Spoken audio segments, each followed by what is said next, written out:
Comment réconcilier deux exigences contradictoires? Pour être performante, une entreprise doit à la fois exploiter les opportunités existantes et explorer de nouvelles opportunités. La technique la plus courante pour y parvenir consiste à scinder l'entreprise. Certaines entités se consacrent à l'exploitation, alors que d'autres mettent l'accent sur l'exploration.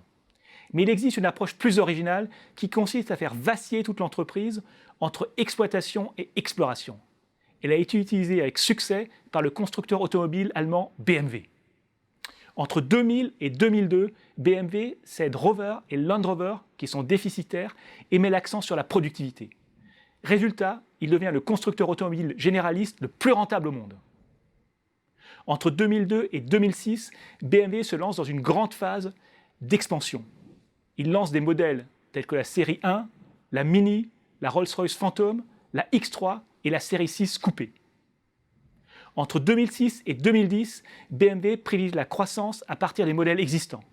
Résultat, le constructeur automobile dépasse Mercedes en volume et en rentabilité. Il devient d'ailleurs le leader mondial sur le segment premium. À partir de 2010, BMW déploie une nouvelle stratégie appelée « Shaping the Future ». Elle se matérialise par des innovations telles que les modèles i3 électriques, i8 hybride et de nouvelles solutions de mobilité comme DriveNow, un concept d'autopartage premium. Si les changements de stratégie opérés par BMW peuvent donner le tournis, ils ont une vraie cohérence. Entre 2000 et 2002, l'entreprise a privilégié l'exploitation. Puis elle a mis l'accent sur l'exploration entre 2002 et 2006, avant de revenir à l'exploitation de 2006 à 2010 et d'opter à nouveau pour l'exploration depuis 2010. Plus intéressant, chaque changement de stratégie, ou presque, s'est accompagné d'un changement de PDG. L'explication, les dirigeants qui excellent dans l'exploitation et dans l'exploration sont rares. Les implications sont claires.